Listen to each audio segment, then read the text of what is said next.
తెలంగాణ ప్రభుత్వం చేపట్టిన సంక్షేమ పథకాలు ఇంటింటికి వివరించే బాధ్యత నాయకులు కార్యకర్తలు చూసుకోవాలని, తెలంగాణ ప్రభుత్వం సాధించిన ప్రగతిని ఇంటింటికి వెళ్లి ప్రజలకు వివరించాలని ఎమ్మెల్యే సండ్ర వెంకటవీరయ్య సూచించారు. పేదలను ఆదుకోవాలనే లక్ష్యంతోనే సీఎం సహాయ నిధి కార్యక్రమం చేపట్టారన్నారు.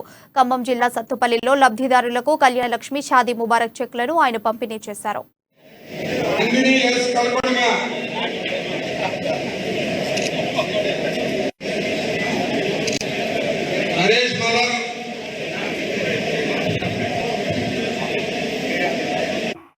గమనించాలా, ఇవాళ రాజకీయ స్వార్థం కోసం ఏదో రకరకాల ఎత్తుగడలతో చాలా మంది వస్తున్నారు.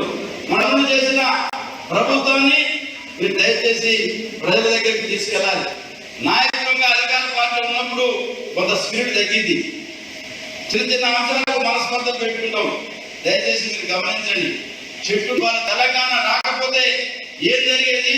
పక్కనున్న రాష్ట్రాలను మనం పోలుస్తూ గతంలో ఉన్న ప్రభుత్వాలు ఈ కార్యక్రమాలు ఎందుకు చేయలేదు, కేసీఆర్ గారు ఎందుకు చేసిన అనేది ఒక స్పష్టంగా ప్రజలకు కన్ను కట్టేటట్టుగా వాళ్ళకి అర్థమయ్యే భాషలో ఎక్కడికక్కడ చెప్పాలి. కొన్ని అర్థం చేసుకోవాలి.